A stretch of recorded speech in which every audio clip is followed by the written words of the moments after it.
Hello student, good morning, Minate madam. Students, today we have to learn vinegar production, soya sauce production, microbial enzymes, xanthan gum, etc.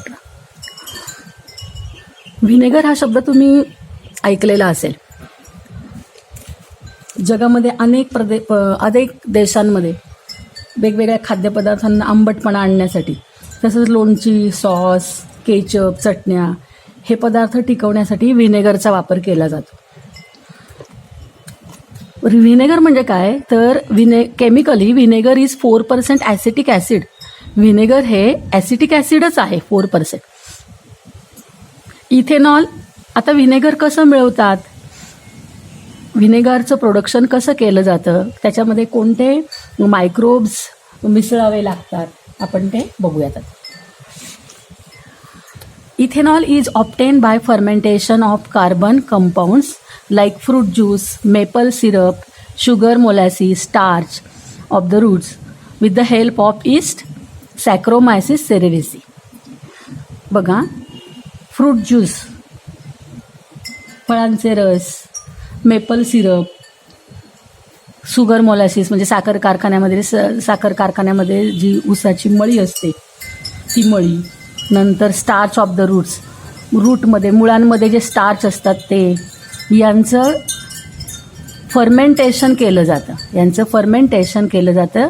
तर कशाच्या मदतीने fermentation होतं तर त्याच्यामध्ये east टाकलं जातं, सॅक्रोमायसिस सेरेव्हेसी नावाचं.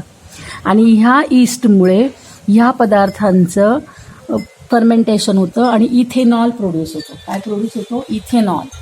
Ethanol is produced.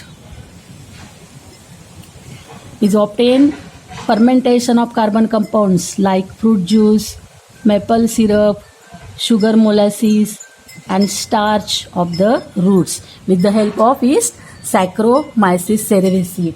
आता इथे कोणता शब्द महत्त्वाचा आहे? मग Saccharomyces cerevisiae हा शब्द महत्त्वाचा आहे. इथेनॉल मिळवण्यासाठी कोणतं? फ्रूट ज्यूस वगैरे, फ्रूट ज्यूस वगैरे सारख्या, नंतर शुगर मोलॅसिस यांचं काय केलं जातं? फर्मेंटेशन केलं जातं. फर्मेंटेशन आणि काय मिळतं त्यांच्यापासून? इथेनॉल. आता फर्मेंटेशन करण्यासाठी काय वापरतात? फर्मेंटेशन करण्यासाठी ईस्ट वापरलं जातं, सॅक्रोमायसिस सेरेव्हेसी. ईस्ट, सॅक्रोमायसिस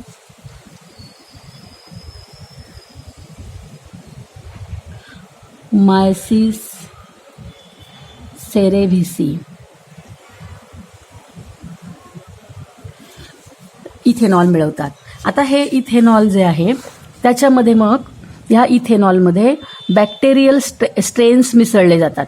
कोणते बॅक्टेरियल स्ट्रेन्स मिसळले जातात तर ॲझिटोबॅक्टर आणि ग्लुकॅनोबॅक्टर हे दोन स्ट्रेन्स आहे.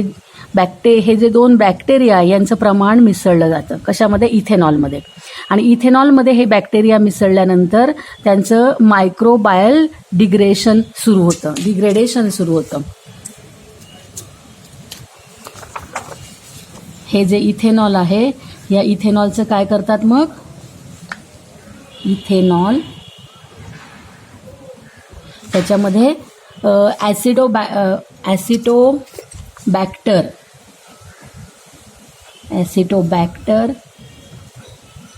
आणि ग्लुकोनोबॅक्टर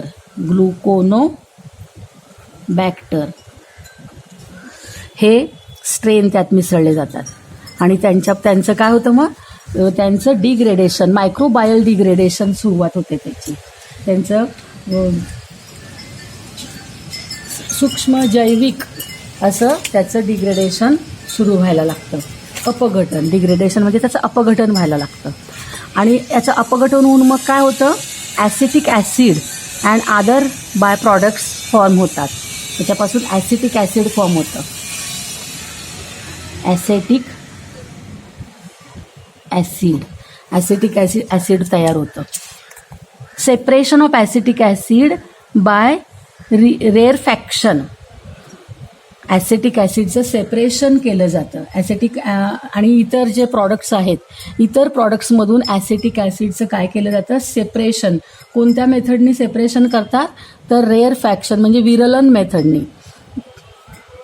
आपल्याला याच्यामध्ये ॲसिटिक ॲसिड आणि इतर प्रॉडक्ट्स मिळतात आणि या सगळ्या प्रॉडक्ट्समधून ॲसिटिक ॲसिड बाहेर काढलं जातं, सेपरेट केलं जातं. Acetic acid is bleach with potassium ferrocyanide. Acetic acid जे आहे त्याचं पोटॅशियम फॅरोसाईडच्या साहाय्याने ब्लिचिंग केलं जातं आणि मग त्याच्यानंतर त्याचं पाश्चरायझेशन केलं जातं. पोटॅशियम फेरोसायनाईड वापरून त्याचं ब्लिचिंग झाल्यानंतर त्याचं पाश्चरायझेशन होतं. पाश्चरायझेशन झालं की mixing of very small quantity of SO2 gas. त्याच्यामध्ये SO2 सल्फर डायऑक्साईड हा गॅस थोड्या प्रमाणामध्ये त्यात मिसळला जातो आणि त्यानंतर मग व्हिनेगर फॉर्म होतो. मग त्याच्यानंतर काय फॉर्म होतं, व्हिनेगर फॉर्म होतं. आपण एक मिनिटात उजळणी घेऊयाची की कशा पद्धतीने व्हिनेगर तयार होतं. व्हिनेगर तयार करण्यासाठी fruit juice, maple syrup, sugar molasses, starch of the roots या पदार्थांचं सॅक्रोमायसेसिस सेरेवेसी या इस्टच्या साह्याने फर्मेंटेशन करून इथेनॉल मिळवतात. ह्या इथेनॉलमध्ये ॲसिटोबॅक्टर आणि ग्लुकोनोबॅक्टर हे बॅक्टेरियल स्ट्रेन्स टाकले जातात आणि त्याच्यामुळे इथेनॉलचं मायक्रोबायल डिग्रेडेशन होतं, अपघटन होतं आणि डिग्रेडेशन झाल्यानंतर त्यात ॲसिटिक ॲसिड आणि इतर प्रॉडक्ट्स तयार होतात. आता ॲसिटिक ॲसिड आणि इतर प्रॉडक्ट्स जे आहेत यामधून, ह्या सगळ्यामधून ॲसिटिक ॲसिड सेपरेट केलं जातं. Acetic acid by rarefaction. Acetic acid हे याच्यातनं मिळालेलं जे ॲसिटिक ॲसिड असतं, हे ॲसिटिक ॲसिड त्याचं ब्लिचिंग करतात. कशाच्या साह्याने, पोटॅशियम फेरोसायनाईडच्या साह्याने त्याचं ब्लिचिंग करतात. ब्लिचिंग झाल्यावर त्याचं पाश्चरायझेशन करतात आणि पाश्चरायझेशन झाल्यानंतर थोड्या प्रमाणामध्ये सल्फर डायऑक्साईड गॅस त्याच्यात मिसळला जातो आणि मग शेवटी व्हिनेगर फॉर्म होतो. आता इथे जो ॲसिटिक ॲसिड आहे तो ॲसिटिक ॲसिड म्हणजेच व्हिनेगर असतो, हे लक्षात ठेवा. आपण स्टार्टिंगलाच बघितलं की व्हिनेगर काय आहे, तर 4% ॲसिटिक ॲसिड आहे. त्याचं फॉर्म्युला आहे, केमिकल फॉर्म्युला CH3COOH असा आहे. आता आपण बघूया की सोया सॉस पण तुम्ही बाजारातून आणला असेल, दुकानातून, तर तो कसा बनवतात बघा. Soya sauce is produce by fermentation of the mixture of flour of a wheat or rice. गव्हाच्या किंवा तांदळाच्या पिठाचं फर्मेंटेशन केलं जातं आणि soybean with the help of fungus aspergillus oryzae. आता हा शब्द बघा, प्रत्येक प्रॉडक्ट जे आपण मायक्रोबच्या साहाय्याने फर्मेंटेशन करतो तर त्या प्रॉडक्टच्या पेयर्स आपण तयार करून ठेवायच्या. योगर्टला काय लागतं, चीजला, ब्रेडला व्हिनेगर कसा तयार होतो, ह्या प्रत्येकाच्या आपण काय तयार करून ठेवायची, पेयर तयार करून ठेवायची. तर सोया सॉस कसा मिळवतात बघा. सोया सॉस म्हणजे व्हीट किंवा राईस यांचं flour, wheat or rice flour, या फ्लोअरचं मग नंतर काय करतात तर फर्मेंटेशन करतात.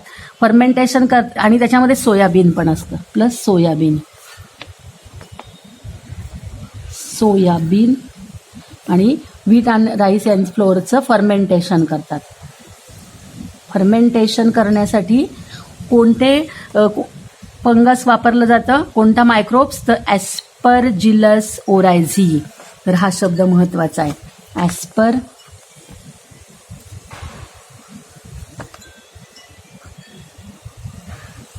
ॲस्परजिलियस ओरायझी. आणि याच्यापासून मग काय मिळतं, तर याच्यापासून सोया सॉस तयार होतो. अशा पद्धतीने सोया सॉस मिळवण्यासाठी काय करतात ते आपण बघितलं. तर यानंतर आपण पाहूया एक प्रोडक्शन ऑफ बिवरेजेस. म्हणजे पेय निर्मिती, वेगवेगळे जे ड्रिंक्स मिळतात दुकानामध्ये, बाजारामध्ये, तर हे ड्रिंक्स कसे बनवले जातात, तर इथे 4 एक्झाम्पल दिलेले आहेत. हे ड्रिंक्स बनवण्यासाठी वेगवेगळे मायक्रोब्सच वापरले जातात. तर हा सुद्धा महत्त्वाचा पॉईंट आहे. मी हा पॉईंट वहीत जरी लिहिलेला नसला तरी हा असाच्या असा पुस्तकातनं तुम्ही करायचा. तर पुढचा पॉईंट आहे तो म्हणजे बघा की प्रोडक्शन ऑफ बिव्हरेजेस, म्हणजेच वेगवेगळी पेय निर्मिती कशी होते बघा. इथे 4 दिलेले आहेत. इथे बघा कॉफी हे पेय कसं तयार केलं जातं, तर कॅफिया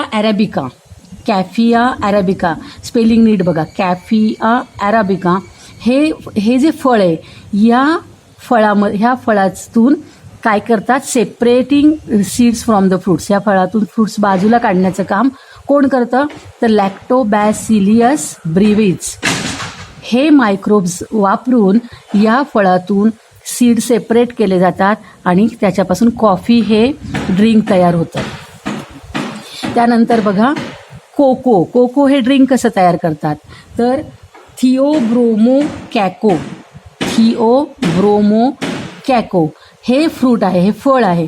या फळामधून कॅन्डिडा हॅन्सिन्युला पिचिया सॅक्रोमायसिस हे 4 इथे मायक्रोब्स दिलेत. हे मायक्रोब्स यूज करून या फ्रुट्समधनं सीड्स वेगळे केले जातात आणि कोको बनवला जातो. काय बनवला जातो, कोको हे पेय बनवलं जातं. त्यानंतर बघा ग्रेप्स म्हणजे द्राक्ष या फळामधून त्या फळाचं फर्मेंटेशन केलं जातं, किण्वन केलं जातं आणि वाईन तयार होते. तर ग्रेप्सचं फर्मेंटेशन कोण करतं, तर सॅक्रोमायसिस सेरेव्हिसी नावाचा जो आपला आधी नाव गेलेलं आहे, हा मायक्रोब्स काय करतो, द्राक्षाचं फर्मेंटेशन करतो आणि वाईन तयार होते. सफरचंदाचं फर्मेंटेशन पण सॅक्रोमायसिस सेरेव्हिसी हा मायक्रोब्स करतो आणि सिडार हे पेय तयार होतं. तर अशा पद्धतीने हे 4 फ्रुट्स, त्यानंतर त्यांच्यासाठी कोणते मायक्रोब्स यूज केले जातात आणि कोणतं ड्रिंक तयार होतं, हा चार्ट तुम्ही लक्षात ठेवायचा, लर्न करायचा आहे. ओके, मी हा चार्ट वहीत लिहिलेला नाहीये कारण जसाच्या तसा तो शिकवायचा होता. इथे दिलेला आहे बघा, सॅक्रोमायसिस सेरेव्हिसी हा मायक्रोब्स दिलेला आहे इथं. नंतर इथे कॉफीचं फ्रुट्स दिलेलं आहे बघा, हे कॉफीचं फ्रुट्स आहे आणि हे कोको फ्रुट्स आहे. आता आपण बघूया मायक्रोबायल एन्झाईम्स जे आहे काय आहे हे बघूया. एन्झाईम्स म्हणजे विकर, हे तुम्हाला माहिती, हे सूक्ष्म जैविक विकर असतं. तर हे जी विकरं असतात ही आपल्याला खूप उपयुक्त अशी असतात. आता ही मायक्रोबायल एन्झाईम्स जे ते कशासाठी यूज केली जातात आणि कशी यूज केली जातात बघा. Now a day instead of chemical catalyst, microbial enzymes are used in chemical industries. Chemical इंडस्ट्रीजमध्ये म्हणजे रसायन उद्योगामध्ये म्हणजे जे रसायन उद्योगामध्ये जे केमिकल्स तयार केले जातात, तर हे केमिकल्स तयार करण्यासाठी सुरुवातीला पूर्वी कॅटलिस्ट वापरले जायचे. आता कॅटलिस्टच्या ऐवजी मायक्रोबायल एन्झाईम्स यूज केले जातात, वापरले जातात रसायन उद्योगामध्ये. म्हणजे औषध निर्मिती असेल किंवा रंग निर्मिती असेल किंवा वेगवेगळे केमिकल्स, खतं, कीटकनाशकं, वेगवेगळे जे केमिकल्स बनवले जातात, तर ह्या केमिकल्स बनवताना पूर्वी कॅटलिस्ट यूज केले जायचे. आता मात्र मायक्रोबायल एन्झाईम्स यूज केले जातात. They are active at low temperature, pH and pressure. हे मायक्रोबायल एन्झाईम्स जे आहेत ते कमी तापमानाला, कमी pHला आणि कमी दाबाला ॲक्टिव्ह असतात. आता हे मायक्रोबायल एन्झाईम का यूज केले जातात, त्याने काय फायदा होतो, कॅटलिस्टच्या ऐवजी मायक्रोबायल एन्झाईम जर वापरले तर त्याने काय फायदा होतो, due to which they save energy and erosion proof instrument are not needed. आपण जेव्हा मायक्रोबायल एन्झाईम्स यूज करतो तेव्हा ऊर्जेची बचत होते, एनर्जी सेव्ह होते आणि erosion proof instruments are not needed. म्हणजेच गंज विरोधी क्षरणरोधक उपकरणांची गरज भासत नाही. म्हणजे जे क्षरणरोधक म्हणजे ज्यांची झीज होईल असे मेटल वापरण्याची गरज नसते, कुठलंही मेटल इथे वापरू शकतो आपण.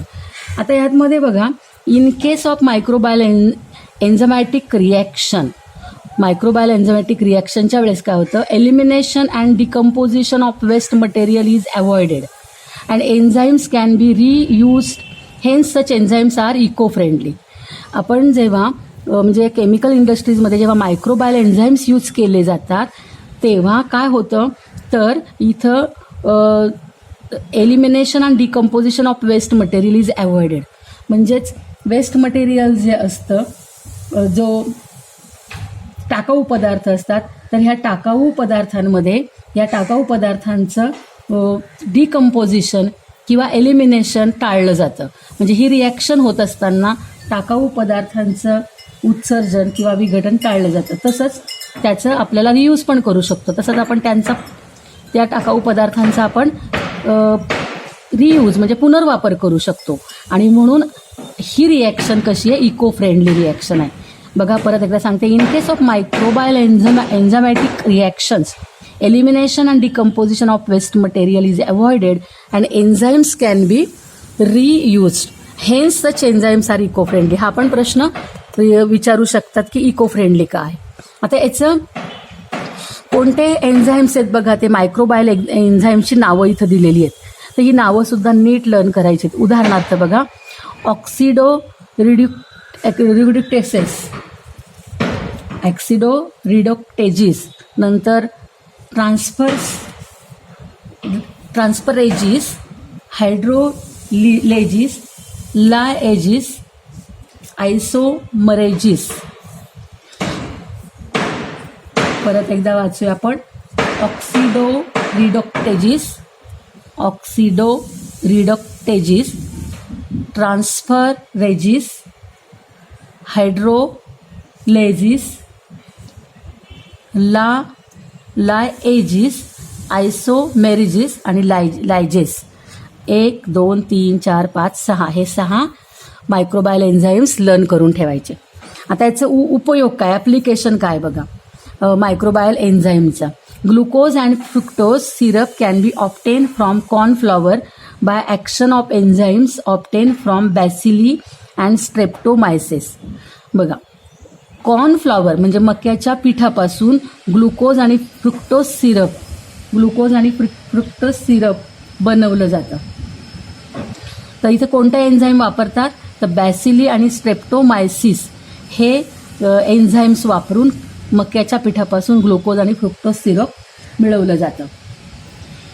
नंतर microbial enzymes are use in various industries like cheese, plant extracts, textile, leather, paper etcetera.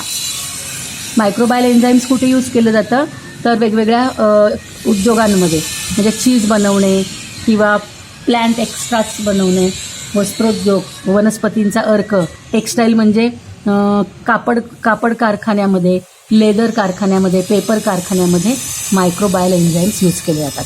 तर हे सगळे पॉईंट्स 2-2, 3-3 वेळा वाचले की तुमचे ते लर्न होणार आहे. आता आपण बघूया झॅन्थम गम. झॅन्थम गम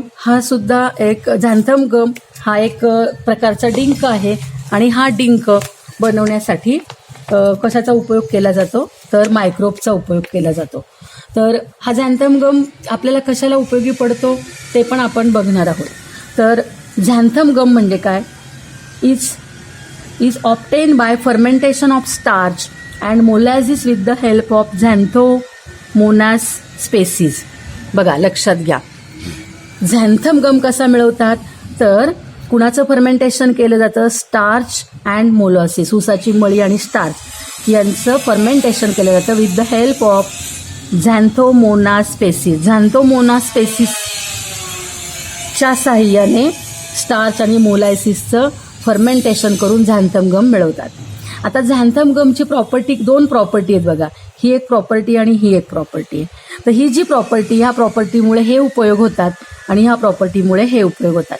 तर आपण दोन्ही प्रॉपर्टी बघूया. झॅन्थम गमची प्रॉपर्टी आहे, its property is its impart thickness. Xanthan गममुळे थिकनेस प्राप्त होतो पदार्थाला, म्हणजे चिकटपणा एक घट्टपणा प्राप्त होतो. इट्स झॅन्थम गममुळे पदार्थांना चिकटपणा किंवा घट्टपणा प्राप्त होतो.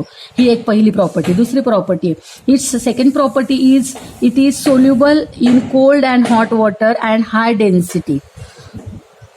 याची दुसरी प्रॉपर्टी अशी आहे की हे झॅन्थम गम थंड आणि गरम पाण्यामध्ये सोल्युबल आहे, विरघळतं हाय डेन्सिटीला. आणि ह्या दोन प्रॉपर्टीमुळे याचे उपयोग बघा काय.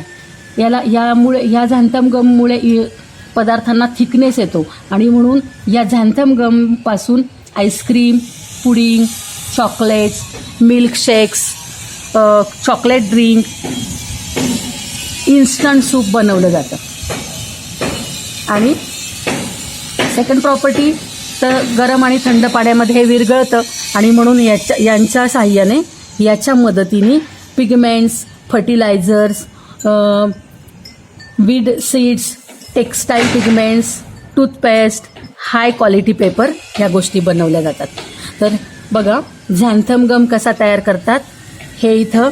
त्यानंतर झॅन्थम गमच्या दोन प्रॉपर्टीज आणि झॅन्थम गमच्या प्रॉपर्टीवरून कोणते पदार्थ आपल्याला तयार करता येतात झॅन्थम गममुळे, हे झॅन्थम गमबद्दल ही आपण इथे लर्न केलेलं आहे. तर तुम्हाला झॅन्थम गमबद्दल समजलं असेलच. तर स्टुडंट, तुम्हाला आजचं व्हिडिओ लेक्चर कसं वाटलं? जर आवडलं असेल तर व्हिडिओला लाईक करा आणि अजूनपर्यंत जर तुम्ही चॅनलला सबस्क्राईब केलं नसेल तर जरूर सबस्क्राईब करा. थँक्यू.